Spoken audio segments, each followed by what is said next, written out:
Now, on a special edition of KGW News, the St. Helens School District responding after a report details just how badly they handled multiple sex abuse cases. Plus, why a special session over transportation funding has been pushed back nearly 2 days. And it's just been watching people not show up to do their jobs. And local protesters in Clackamas calling attention to what they claim is the federal government bias for billionaires. It's, I think, my obligation as a citizen to stand up for what's right.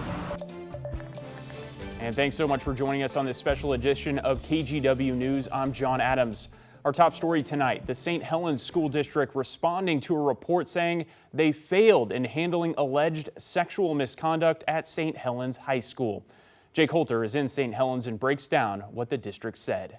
Well, in a release, the St. Helens School District said, quote, "The path forward requires more than words," and laid out a list of steps that they plan on taking to prevent something like this from happening again. A third-party investigative report just released found that the St. Helens School District repeatedly failed to act in instances of alleged sexual misconduct involving 2 educators. For example, when the report says that when choir teacher Eric Stearns allegedly hit girls on the backside during cheer practice, made numerous sexual references during rehearsals, and put his hand inside of a student's mouth, the administration either delayed investigating or didn't act at all. The report says there was also no evidence that the district conducted a thorough background check, including looking into why Stearns had been placed on leave and later resigned while working at his last school district. In light of this report, the district says they are committed to doing better. In a release, the district says they implemented a corrective action plan in the spring, quote, "created to serve as our commitment to rebuilding trust." Most of the release lays out the district's plans going forward. These are some of their steps: updating their hiring practices to include comprehensive background and reference checks, ensuring annual mandatory reporting training for all employees while reinforcing the professional staff student boundaries policy, providing all students with sexual abuse prevention education, and making sure Safe Oregon posters are posted throughout the schools, and an increased superintendent presence at schools with more feedback from students. The district has new leadership going into the new school year, and the release closes by saying, quote, "Our goal is to ensure that our actions, policies, and culture reflect the safe and supportive environment every student and staff member deserves so that our schools become places of healing and growth for all." Stearns' trial is scheduled to begin in September of next year, and he's pleaded not guilty to all 29 sexual abuse charges. In St. Helens, Jake Holter, KGW News. We want to make sure you know there is help available 24 hours a day. The National Sexual Assault Hotline is on your screen right there. It's 800-656-HOPE. Well, taking a live look outside right now, we saw cloudy skies and some cooler temperatures to start our Labor Day weekend. Corey Johnson is here to let us know what we're going to be seeing the rest of the weekend. Hi, Corey. Hey, John. Yeah, we are going to see comfortable temperatures this evening and follow that pattern tomorrow of cloudy morning to afternoon sun as we get into your Sunday. Now, taking a look at temperatures right now, it is pretty comfortable for us outside. 71 in Baker City, 77 in Pendleton, 77 in the Dalles, and 60s near the coast for us at this time. A look from our Wells Fargo camera. A beautiful Saturday evening on tap, 73 degrees. Still some clouds overhead for us right now, and that's the same from our our Salem camera right now. Also some clouds overhead as that sun sets, 72 degrees for us there. In Southwest Washington, not getting too hot today. We topped out around 83 degrees in Vancouver. For our Saturday. In Central Oregon, 58 was our high. In LeGrand, Pendleton around 93, excuse me, and then 92 in Bend, also 94 in LeGrand. I misspoke. But for Sunday, we are expecting a nicer day on tap, slightly warmer for us. It's going to heat into the mid 80s for us as we get into the late afternoon tomorrow. I'll break all of that down coming up. All right, Corey, we'll see you soon. Thank you. The immigrant fire burning southeast of Eugene continues to grow uncontained. As of today, it's burned nearly 20,000 acres. That's partially due to 2 spot fires that merged with the larger one. While the fire is in a remote area, a note to travelers, it has forced several closures in the Willamette National Forests. That includes roads, campsites, hiking trails, and hunting areas.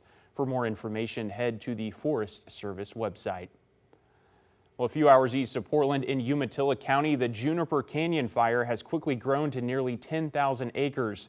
That's the latest estimation by the Oregon Forestry Service, which is now in command of that fire. It's been burning about 16 miles northeast of Hermiston since Thursday. No word on any evacuation notices at this time, and so far, no buildings have been affected. Portland police are asking for the community's help finding a missing woman. They say 63-year-old Doris Strunk was last seen leaving a care home the evening of Thursday, August 21st. Detectives say she has multiple illnesses and has been off her medication. She's known to frequent Northeast Halsey Street between 122nd and 114th Avenue. If you see her, call 911 right away. Oregon lawmakers will now meet on Sunday to get a special session underway over transportation funding. It's after they barely made quorum on Friday. Well, the governor has made it clear getting transportation funding passed is a huge priority. Alma McCarty has the update from Salem. The Senate convened at 9 a.m. and quickly adjourned until 2 p.m. on Monday. However, without a quorum, the House was unable to come to order until after 8 p.m. Friday night.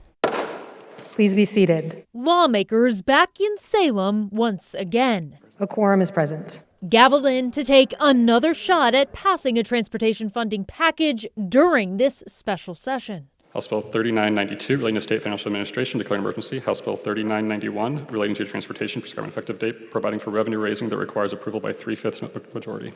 But in the House, at least, it took many hours for enough Democrats to get to the Capitol to have a quorum, with no official explanation as to why as of Friday night.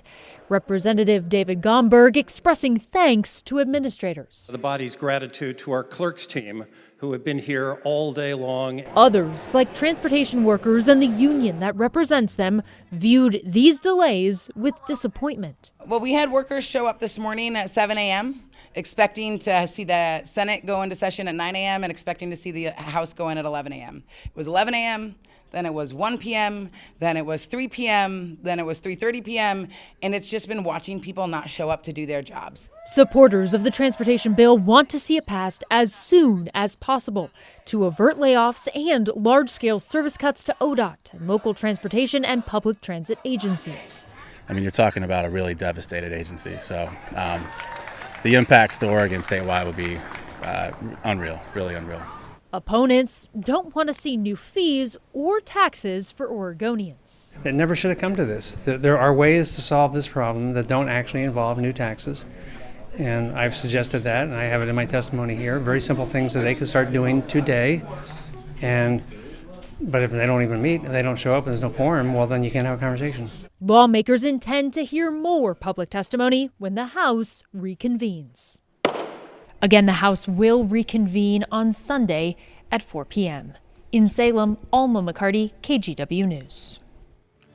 We're learning more about the Oregon firefighter arrested by Border Patrol agents while fighting Washington's largest wildfire. His attorneys tell us the man was living in Kaiser and came to the U.S. with his family when he was 4 years old. He was arrested along with a fellow crew member while they were fighting the Bear Gulch fire on the Olympic Peninsula. Others on the crew say Border Patrol agents checked all of their IDs. Border Patrol says the two arrested were in the country illegally. Agents say one had a previous removal order. Attorneys for the Oregon man say their client had applied for what's known as a U visa 7 years ago, but the application was still pending. He's been a wildland firefighter for the past 3 years. These men are actually risking their lives to protect all of us. So by arresting people who are doing that work, it's just another way we're seeing the federal government attacking the values that make America strong. The Oregon man is now being held in the ICE detention center in Tacoma. His lawyers are challenging the arrest and hoping to get him released. In Vancouver, the strike continues for Evergreen school employees. The district presented what it called a final contract offer on Friday, but the union rejected it. The strike started on Tuesday and both sides have been in mediation all week. The union agreed to keep talking into the weekend, but only if the district skipped extra pay for administrators for negotiating outside work hours. The district said it couldn't guarantee that. As of right now, the first day of school is still set for next Tuesday, though that could be in jeopardy without a deal.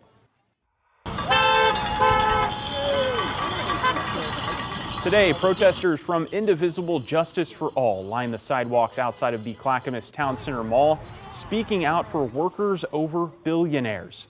Rally organizers say they're speaking against recent federal cuts to essential programs and what they consider attacks on immigrants and working families. A spokesperson for the group says they want to grow these rallies larger and larger until there are so many people in the streets the government can't ignore them. Like in the 60s when I was growing up, it's the protests that change things. It feels to me like the powers that be in America right now have lost compassion. They cannot, it's gone. They can't find it, and we need that compassion back. More and more we're seeing people from different groups, not just Democrats, but lots of independents, and we're beginning to see Republicans here as well. Well, the Trump administration says it's helping families by streamlining federal programs and cracking down on illegal immigrants with criminal records. More workers over billionaires' Labor Day rallies and marches are planned for Monday morning, including rallies in East Portland at Ed Benedict Park beginning at 10:30 and Vancouver's Waterfront Park beginning at 11. Well, check this out. The pumpkin patch at Sauvie Island is getting people excited for fall. Today was their grand opening of the maze. This 5-acre corn maze opens up for business every year on Labor Day weekend. This year's theme is Cornlandia, paying tribute to the animals and the sights of the Pacific Northwest. You can't beat this setting right here. The farm itself kind of sits up on a rise. You get a beautiful view of the island. And then when you're in the maze, we've got these 2 bridges, one in each half of the maze. And you can get kind of above the corn and get a nice view of the farm. But it's a great place. It's really fun to be here, and they have a little market, good food, really good paninis. The maze runs through October. Tickets are $10 per person. Children 5 and under are free. Good evening, everyone. I'm Art Edwards. The Oregon Ducks, they opened up their season at Autzen Stadium today against Montana State. It was all one-way traffic for the Ducks today. Nothing like when they played FCF's Idaho last season. Oregon's Dante Moore with a sensational debut as a starter at Autzen Stadium. 3 touchdown passes. Ducks rolled 59-13. Orlando Sanchez was at the game. He's going to have a full wrap of all the action, including interviews with coaches and players, coming up in sports. All right, Art, thank you. Also